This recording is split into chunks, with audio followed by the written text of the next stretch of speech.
আমরা প্রতিটা দিন প্রতিটা মানুষের সাথে প্রতিটা পাড়ায় 4 বছর ধরে কোনো না কোনো সময় আমরা ছিলাম, আমরা আছি, আমরা থাকব।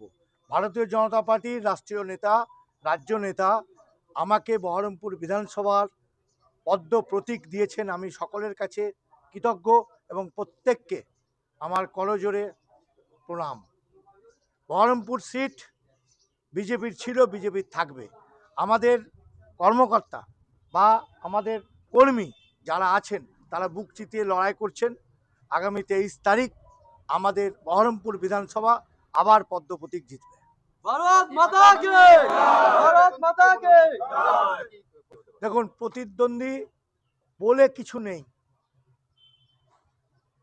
নরেন্দ্র মোদীজির সার্বিকভাবে সাধারণ মানুষের জন্য ধর্ম বর্ণ নির্বিশেষে যেভাবে কাজ করেছেন, আর এই রাজ্যে মমতা সরকারের পুলিশ থেকে আরম্ভ করে প্রাতিষ্ঠানিক দুর্নীতিতে ভরে গেছে, অত্যাচারে মানুষ দিশাহারা, নিষ্কৃতি চাইছে।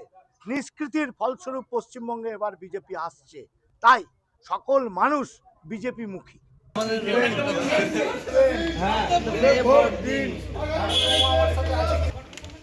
দাদা জানে বেলডাঙ্গার প্রার্থী তো মিডিয়াকে বলছে জয় জয় শ্রীরাম।